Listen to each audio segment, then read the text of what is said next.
하나님의 말씀은 베드로후서 1장 16절에서 19절입니다. 베드로후서 1장 16절에서 19절 한 목소리로 합독하시겠습니다. 우리 주 예수 그리스도의 능력과 강림하심을 너희에게 알게 한 것이 교모히 만든 이야기를 따른 것이 아니요 우리는 그의 크신 위업을 친히 본 자라. 지극히 큰 영광 중에서 이러한 소리가 그에게 나기를 이는 내 사랑하는 아들이요 내 기뻐하는 자라 하실 때에 그가 하나님 아버지께 존귀와 영광을 받으셨느니라. 이 소리는 우리가 그와 함께 거룩한 산에 있을 때에 하늘로부터 난 것을 들은 것이라. 또 우리에게는 더 확실한 예언이 있어 어두운 데를 비추는 등불과 같으니 날이 새 샛별이 너희 마음에 떠오르기까지 너희가 이것을 주의하는 것이 옳으니라. 아멘.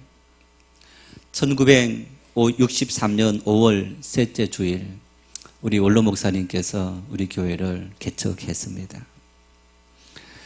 깜깜한 밤중에 높은 건물 위에 올라가셔서 한번 서울 시가지를 둘러보십시오. 가장 많이 눈에 띄는 것이 뭡니까? 교회 십자가입니다. 어떤 빌딩은 이제 주택가에 있는 빌딩들 중에서는 그 빌딩 안에 교회가 서너 개 있는 그런 빌딩들도 볼 수 있습니다. 많은 세상 사람들은 심지어 우리 그리스도인들조차도 그렇게 말합니다. 야, 참 교회 많다. 그 말 속에는 참 저 교회가 이렇게 많을 필요가 있느냐 그런 의미도 포함되어져 있는 것인 것을 볼 수 있습니다. 그렇다면 여러분 이런 생각을 해봅니다. 54년이 되었는데 우리 정린교회는 지역 주민들이 생각할 때 야, 참 그 교회 참 필요한 교회야. 그 교회 참 꼭 있어야 될 교회야. 주님께서 생각하실 때 야, 정린교회는 내 마음을 흡족하게 하는 교회야. 내가 이 시대에 꼭 필요하라는 교회야. 이렇게 주님께서 우리 교회를 평가하고 인정해 주실까? 오늘 이 자리에 계신 여러분들은 우리 정린교회가 아마 원로 목사님 교회를 개척한 그 순간부터 54년 동안 교회에 함께 하셨고 또 그때부터 함께 하신 분들도 계시고 오늘 또 일부 후에 한 분이 등록하셨는데 이렇게 우리 교회를 건례 오신 분에 이르기까지 우리 교회에 출석하고 우리 교회의 몸의 지체를 이루면서 우리 정린교회는 이 시대 하나님께서 참 필요로 하는 좋은 교회고 꼭 필요한 교회야. 여러분 그런 마음으로 우리 하나님의 교회를 섬기고 봉사하고 예배하고 있습니까? 신학적으로 교회라고 했을 때 이렇게 구별하기도 합니다. 보이는 교회와 보이지 않는 교회와 또 모이는 교회와 흩어진 교회다 이렇게 말합니다. 보이는 교회는 이렇게 우리 성도들이 함께 모여서 예배하는 이 현장이 보이는 교회입니다. 보이지 않는 교회는 성도들이 흩어져서 개별적으로 살아가고 뿐만 아니라 이 자리에 함께 모여서 예배하면서도 신앙이 있는 분이 있고 없는 분이 있습니다. 그래서 하나님만 아시는 그런 교회이기도 합니다. 여러분 그래서 54년 된 우리 정린교회에게만 이 질문을 던지는 것이 아니라 세상 사람들이 나를 볼 때 내가 나를 볼 때 주님께서 개교회인 흩어진 교회인 보이지 않는 교회인 나를 보실 때에 주님은 나를 꼭 필요한 교회라고 필요한 인생이라고 필요한 사람이라고 말씀하실까? 있어도 그만 없어도 그만인 그런 사람으로 주님께서 말씀하실까? 정치인들이나 연예인들을 보면 그분들의 말과 행동 또 그분들의 삶이 많은 사람들에게 영향력을 끼치는 것을 볼 수 있습니다. 만일 어떤 분이 그렇지 아니다. 이제 우리 대통령 중에서 장로님들이 대통령 하셨고 또 정치인들 중에서 많은 분들이 이렇게 정치에 참여하시고 또 연예인들, 스포츠인들 이 많은 사람들 중에서 기독교인들이 있습니다. 참 잘해서 많은 사람들에게 박수를 받는 그런 분들이 있고 그래서 하나님께 영광 돌리는 분이 있는 반면에 어떤 분들은 못해서 참 기독교가 죄송합니다. 기독교가 아니고 욕하는 사람들이 기자에다가 을을 붙입니다. 을을 붙여. 이렇게 기독교를 욕하게 만드는 그 일 속에는 바로 눈에 보이는 교회도 잘못한 일이 많고 뿐만 아니라 우리 개개인의 성도들이 흩어진 개인의 교회들이 보이지 않는 교회들이 삶을 통해서 하나님 앞에 영광 돌리지 못한 그 일 때문에 교회가 많은 사람들에게 고통을 받고 필요하지 않는 교회라고 그런 어떤 욕을 먹는 것을 볼 수 있습니다. 그렇다면 여러분 분명히 세상 사람들과 주님의 평가가 다를 수 있을 텐데 주님께서 평가하시는 교회, 주님께서 야 꼭 필요해? 있어야 되는 교회야 라고 말씀하시는 그 교회는 어떤 교회일까? 오늘 세상 사람들이 우리에게 참 저 교회는 필요한 교회야, 또 우리 개인 그리스도인들을 향해서 너는 참 필요한 사람이야. 제가 대학 다닐 때 친구들에게 이런 이야기를 들었습니다. 저는 이제 그 은혜를 받기 이전에도 이렇게 이제 교회 다니면 아예 술, 담배 이건 이제 하지 말아야 된다. 아주 이제 그런 훈련을 잘 받아서 이제 음주하고는 전혀 거리가 없는 이제 그런 거리가 먼 삶을 살았습니다. 이제 대학 때에 우리 이제 과는 여학생이 한 명밖에 없었습니다. 그래서 이제 남자들만 모여 있는 그런 과였는데 같이 이제 이렇게 모이고 하면 이제 술을 참 지금도 대학생들이 많이 마시지만은 그때도 참 많이 마셨습니다. 그러면 저는 그 친구들 다 뒤치다거리다 해주고 했던 그런 경험이 있는데, 야 너는 술 안 마시고 있어도 우리한테 꼭 필요한 사람이야, 이런 이야기를 들었습니다. 술 마신 친구들 뒤치다거리 해줬어. 여러분, 우리가 삶을 살아가면서 내가 참된 그리스도인으로 살아갈 때, 내가 참된 그리스도인으로 살아갈 때 나를 인정하면 그 친구들은 세상은 내 신앙도 인정하는 것을 볼 수 있는 겁니다. 그러면 주님은 우리에게 어떤 신앙을 요구할까? 오늘 베드로는 주님께서 우리에게 원하시는 신앙이 뭔지 이 말씀을 통해서 잘 보여주고 있는 것을 볼 수 있습니다. 우리 16절 말씀을 같이 한번 읽겠습니다. 우리 주 예수 그리스도의 능력과 강림하심을 너희에게 알게 하니 것이 교모히 만든 이야기를 따른 것이 아니요 우리는 그의 크신 위엄을 친히 본 자라. 베드로 사도는 흩어져서 로마 제국의 박해를 받고 있고 이웃들로부터 박해를 받고 있고 삶의 신앙생활로 말미암아 여러 가지 공고한 일을 당하고 있는 성도들을 향해서 하나님을 소개합니다. 어떤 하나님으로 소개합니까? 하나님은 어떤 분이시라고요? 우리 주 예수 그리스도의 능력과 그리고 두 번째 강림하심을 너희에게 알게 한 것이, 이렇게 말합니다. 하나님의 능력이 누구에게 강림했다고요? 우리에게. 베드로 사도는 말합니다. 고통받고 있는 시련 속에 있는 성도들에게 염려하지 말아라. 능력의 하나님께서 하나님의 능력을 여러분을 통해서 보여주시기를 원하신다. 하나님은 거신 팔과 편팔로, 능력의 팔로 여러분의 모든 삶을 친히 인도하시고 여러분들을 통해서 하나님의 영광을 보여주시기 위해서 하나님은 이미 과거의 수많은 믿음의 사람들에게 임하셨고 강림하셨고 지금도 강림하시고 앞으로도 강림하실 거다. 그 사실을 내가 너희들에게 알게 한다, 이렇게 말하는 거예요. 오늘 우리에게 주님께서 원하시는 것이 뭘까? 하나님의 능력을, 하나님의 위엄을 세상 사람들에게 강림하도록 만드는, 임하도록 막는 통로가 되고 그 길을 우리로 하여금 만들라는 겁니다. 하나님을 알지 못하는 세상 수많은 사람들에게 그들에게 하나님의 능력이 어떠한 것을 그들이 볼 수 있도록, 그들이 그것을 깨달을 수 있도록 마음을 열고 그들이 그 모든 것을 받아들일 수 있도록 우리에게 그 사명을 하나님께서 맡기셨다. 여러분, 하나님께서 구약의 이스라엘 백성을 세우신 이유를 이렇게 말씀합니다. 내 위엄을, 내 영광을 너희를 통해서 세상 많은 왕들에게, 세상 많은 나라들에게, 세상 많은 백성들에게 보여주기 위해서다. 적들이 쳐들어왔습니다. 수십만의 군대를 이끌고 쳐들어왔는데 지금 그 적들을 감당할 수 없어요. 왕과 신하들이 모여서 언언하면서 이렇게 말합니다.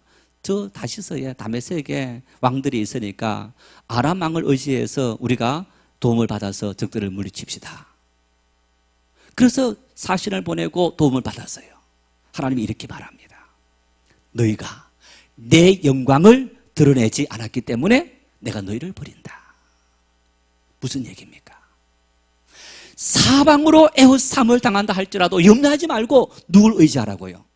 하나님을 의지해라. 왜? 하나님은 능력이 하나님이시기 때문에, 권능이 하나님이시기 때문에 너희들이 생각할 때 사방으로 애호쌈을 당해서 도무지 피해갈 길이 없는 그 순간에도 하나님을 의지하면 하나님은 그 의지하는 믿음을 통해서 너희를 통해서 뭘 나타내시느냐? 하나님의 능력을, 하나님의 영광을, 하나님의 위엄을 나타내시고자 하심이라.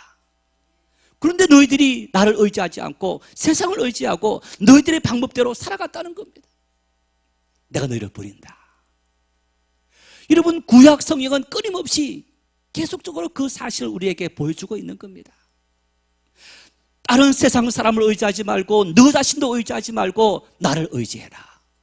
나는 능력의 하나님이다. 나는 전능하신 하나님이다. 나는 스스로 있는 자이다. 주님께서 말씀하시면서 하나님의 놀라운 영광을 우리에게 끊임없이 보여줬다는 겁니다. 베드로 사도는 흩어져 있는 성도들에게, 절망 속에 있는 성도들에게 말씀했는데 오늘 우리에게도 그렇게 말씀하실 겁니다. 오늘 인생을 살아가며 여러분, 험한 세상, 경제적인 문제, 정치적인 문제, 사회적인 문제, 가정의 문제, 부부와 자녀들의 문제, 이런 수많은 문제 안고 살아가는 우리들에게 질병이든 가난이든 여러 가지 많은 문제들이 끊임없이 중첩되어서 우리에게 다가오면서 우리를 막 코드로 모는 이 절망의 순간에도 우리에게 하나님은 뭘 원하시느냐? 그 순간에도 나의 영광 드러내라.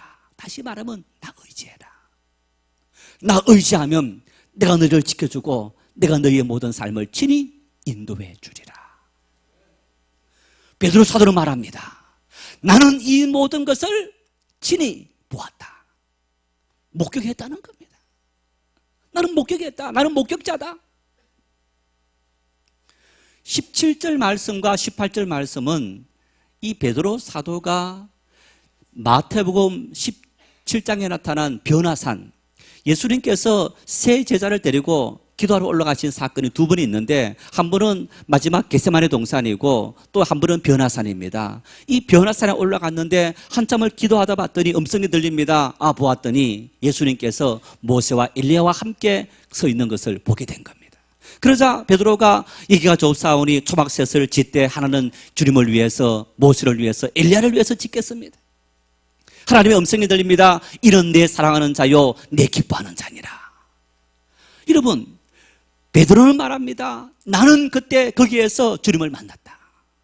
나는 주님을 보았다. 주님이 어떤 분인지 경험했다. 그런데 베드로가 경험한 이 경험이 몇 사람이 경험한 겁니까? 단 세 사람이 경험한 겁니다. 이 경험한 사건이 여러분 수많은 사람들에게 어떻게 설명합니까? 우리가 보았다. 기도하는 중에 이렇게 그렇게 나타났다. 사람이 믿습니까? 안 믿습니까? 야, 이 미친놈아, 너 혹시 기도하다가 헷갈락 잘못된 거 아니냐? 어쩌면 그렇게 믿지 않는 사람들은 이야기할 수도 있을 겁니다. 그러나 베드로는 여러분 하나님의 음성이 자기들에게 들렸고 또 환상 중에 주님께서 서 있는 그 모습을 직접 자기들이 목도했다. 베드로뿐 아닙니다. 바울 사도 역시 마찬가지 아닙니까? 여러분, 바울 사도 역시 나는 주님의 부름을 받았다. 언제 받았느냐? 내가 다메섹으로 가는 중에 주님의 음성이 들려서 나와 함께 가던 사람은 아무도 그 음성 듣지 못했지만 나는 들었다. 주님께서 나를 부르신 그 분명한 사건은 박희자인 내가 복음 전도자가 된 이유가 어디에 있겠느냐? 주님께서 나를 불렀기 때문에 내가 그런 삶을 살아가는 것이 아니냐라고 분명하게 이야기하고 있어. 하나님의 능력과 위엄을 내가 친히 하나님의 그 음성을 듣고 또 하나님의 그 환상을 내가 보았다 뿐만 아니라 19절은 이렇게 말합니다. 이 예언의 말씀이 그 사실을 증거한다. 무슨 얘기입니까? 하나님의 말씀이, 여러분, 구약 말씀이 우리에게 전달되었습니다. 베드로는 말합니다. 구약의 수많은 선지자들이 그들이 하나님의 부름을 받아서 부름을 받은 그 모든 것을 다 책으로 하나님 말씀으로 우리에게 남겨줬는데 한두 사람만 경험한 것이 아니라 수십 명, 수백 명의 사람들이 하나님의 역사를 경험했고 우리에게 나타내줬다. 이게 한 사람만 했다면 믿지 못하겠지만 이렇게 많은 사람이 경험했다면 우리가 인정할 수밖에 없지 않겠느냐? 나는 구약 역사 속에 임재하신 하나님, 우리 조상들 가운데서 역사하신 그 하나님의 은혜를 경험했던 사람들이 남겨준 그 책을 보면서 내가 경험한 사실과 비춰봤을 때 하나님은 살아계시고 그 살아계신 하나님은 우리에게 능력을 베푸시고 우리를 통해서 하나님의 위엄을 드러내실 하나님이시다. 여러분들을 통해서도 하나님은 그런 능력을, 그런 위엄을 드러내시길 원하신다. 나는 그 일의 목격자다. 내가 친히 경험했다. 내가 친히 보았다. 베드로는 3년 동안 주님과 함께 하면서 주님 행하시는 수많은 이적을 경험했습니다. 베드로는 주님께서 함께 하시면서 죽은 사람을 살리고 귀신을 쫓아내고 안저병이 일으키고 오병이어 일을 일으키신 수많은 사건들을 바라보면서 자기가 경험했던 그 모든 것들이 구약 선지자가 예언했던 그 모든 예언들이 결코 거짓말이 아니라는 사실을 자기 삶을 통해서 분명하게 목격하고 경험했다. 나는 바로 그 일의 경험자고 그 일의 목격자로서 세워졌다. 바울 사도는 고린도서 3장 3절의 말씀 이렇게 말합니다. 너희는 예수 그리스도의 편지다. 따라합시다. 나는 주님의 편지다. 어떤 편지냐? 우리는 주님을 소개하는 편지인 겁니다. 세상 사람들은 우리의 말과 행동을 보면서 누굴 보느냐? 주님을 만나는 겁니다. 만일 내 가족이 믿지 않는 가족이, 내 친구가, 내 이웃이, 친한 이웃이 주님을 믿지 않는다면 누구 책임인 겁니까? 내 책임입니다. 왜? 내가 그들에게 주님을 보여주지 못했기 때문에, 주님의 제대로 된 편지가 되지 못했기 때문에, 내 삶을 통해서 하나님의 위엄과 영광을 보여주지 못했기 때문에, 만일 나의 삶을 통해서 주님의 영광을 보여주었다면 여러분, 내 가족이, 내 친구가, 내 이웃이 주님을 믿지 않겠습니까? 절망 중에도 끝까지 주님을 의지하고, 고통 중에도 하나님 앞에 끝까지 믿음으로 달려가며 낙심하지 않는 여러분 그 용기, 그런 모든 일들에 우리는 박수를 보내고 사람들 함께 기뻐하는 그런 모습인 것을 볼 수 있는 겁니다. 여러분, 이러한 사명은 예수님께서도 마지막 성천하시면서 우리에게 남기신 명령이 있는데, 마태복음 28장 19절 20절 말씀에 그러므로 너희는 가서 모든 족속으로 제자를 삼아라. 다시 말하면 너희는 모든 족속들에게 내 증인 되라, 그런 말입니다. 목격자 되라 말입니다. 내 영광 드러내라. 사도행전 1장 8절 말씀에 성령이 임하시면 너희가 권능을 받고 하나님의 능력으로 무장해서 예루살렘과 사마리아와 땅까지 이르러 내 증인 되라.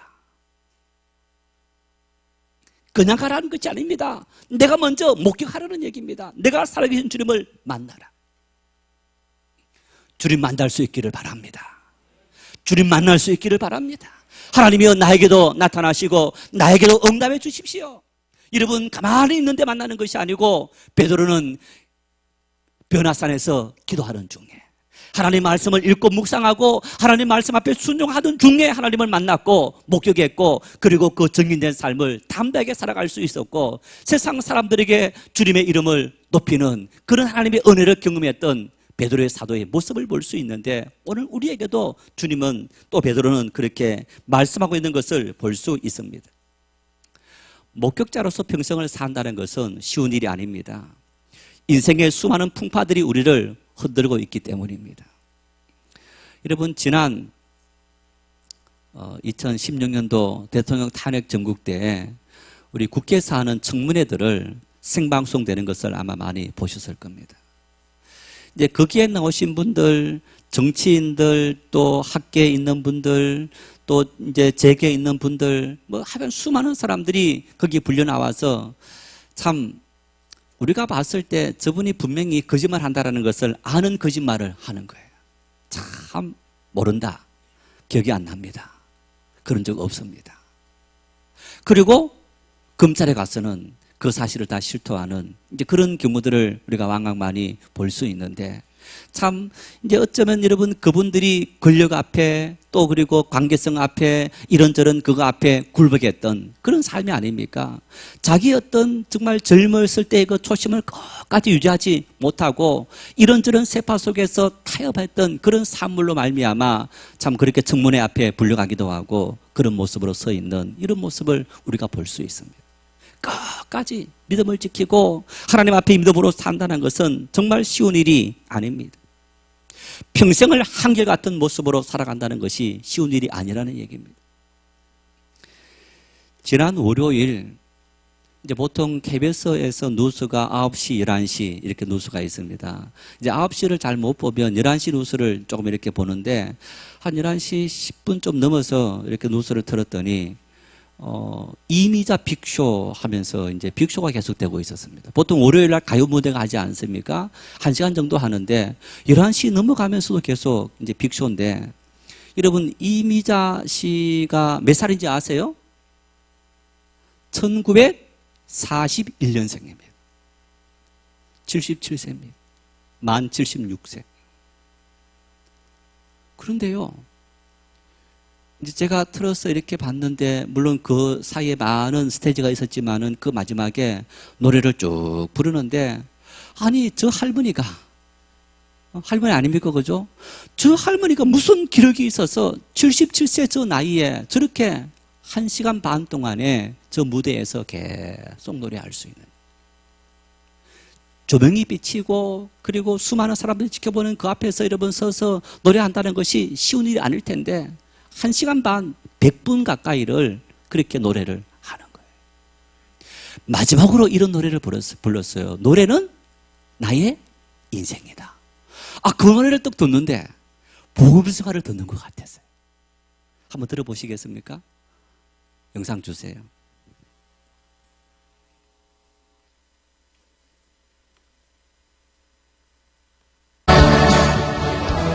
가득히 길을 따라 뒤돌아보면은 외로운 길을 맞으며 험한 길에져서 지금 나 여기인데 끝없이 기나긴 길을 따라 찾아 걸어온 지난 세월 괴로운 일도 슬픔의 눈물도 가슴에 묻어놓고 나와 함께 걸어가는 노래만이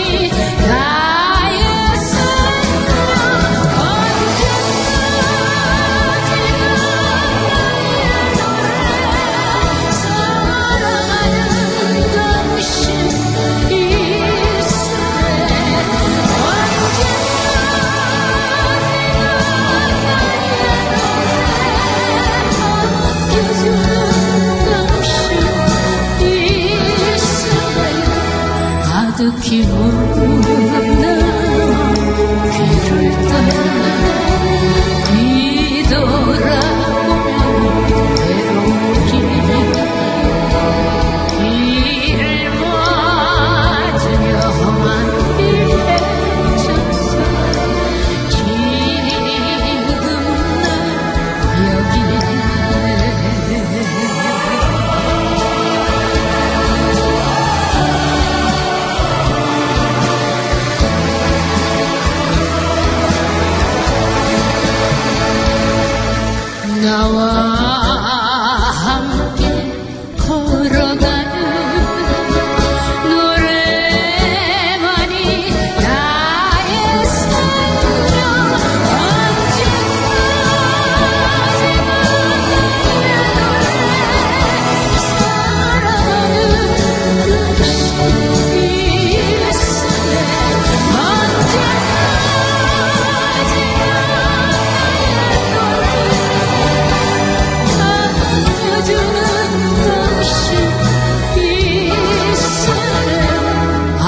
가득히 묻어나와 길을 따라 뒤돌아보면은 외로운 길을 맞으며 험한 길에져서 지금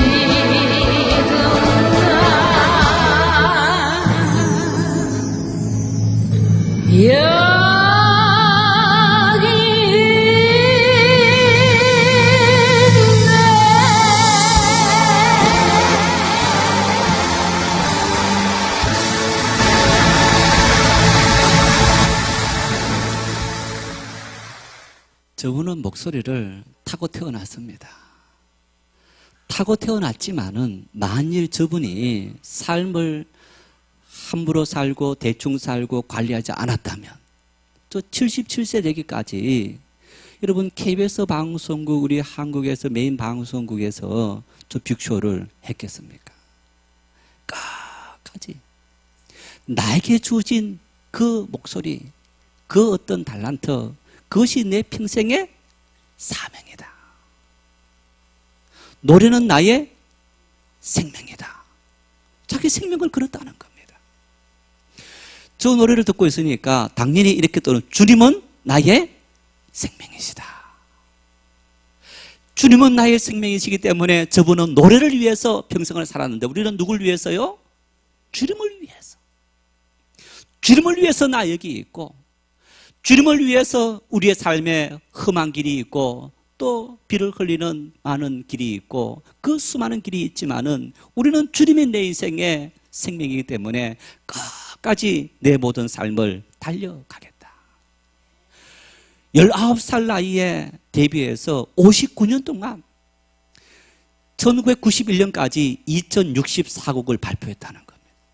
정말 엄청난 활동을 하고 지금 저 나이 되기까지 활동하는 그 모습. 오늘 우리 라미라 장로님, 정병리 집사님 70세 되어서 은퇴합니다. 은퇴가 끝입니까? 끝이 아닙니까?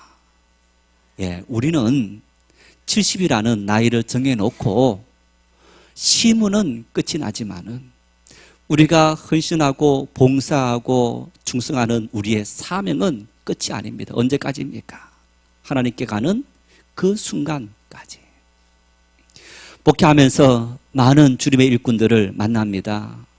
우리 교회에서 또 이렇게 만난 많은 분들, 은퇴하신 우리 장로님들, 집사님, 권사님들 참 존경받을 만한 분들 많이 있습니다. 우리 또 그중에서 한 분이 우리 라미라 장로님입니다. 1991년도에 권사로 임직받고 2001년도에 장로님으로 임직해서 26년을 교회를 섬겼습니다. 성전을 건축하는 힘든 시간들 참 끊임없이 기도하시면서 힘을 주고 또 힘을 내라고 조금만 이렇게 약해 있고 또 이렇게 힘들어 있으면 또 찾아오셔서 격려하고 위로하는 참 그런 동력자였습니다. 우리 정병리 집사님 역시 마찬가지로 참 우리 장로님과 함께 이 긍정적인 마인드로 그 힘든 일을 함에도 불구하고 앞장서서 귀한 일들을 감당했던 이제 그런 두 분이 은퇴하게 된 겁니다. 조금 몸이 불편해서 조금 이렇게 힘든 중에 있지만은 그렇지만 이 힘든 중에 오늘 베드로는 우리에게 말합니다. 너에게 역사했던 하나님의 은혜가 앞으로 모든 남은 생에 끝까지 목격자로서 하나님의 영광을 드리는 사명을 감당하라고 오늘 이 마지막 자리에서 주님은 장로님과 집사님 그리고 우리 모두에게 말씀하시는 줄 믿으시기를 바랍니다. 우리가 그 사명을 감당할 때 하나님은 우리를 통해서 하나님의 영광이 드러나도록 은혜를 주시는 그 하나님. 그래서 여러분 우리 정인교회가 주님의 목격자로서 주님의 영광을 수많은 사람들에게 드러낼 수 있는 그런 은혜가 그런 축복이 넘칠 수 있기를 바랍니다. 여러분의 개인의 삶이 세상 속에서 어떤 힘든 비바람이 해오리가 몰아친다 할지라도 주님을 바라보고 의지할 때 주님은 우리를 통해 주님의 영광을 드러내실 거고 위엄을 드러내실 겁니다. 내가 그 일의 목격자다 그 믿음을 가지고 걸어가면 하나님은 우리의 모든 삶을 평탄케 하시고 형통케 인도하실 겁니다. 우리가 이 사명을 위해서 함께 걸어가고 이 사명의 영광을 우리가 함께 누릴 수 있는 그런 하나님의 은혜가 우리 모두에게 넘칠 수 있기를 축원합니다.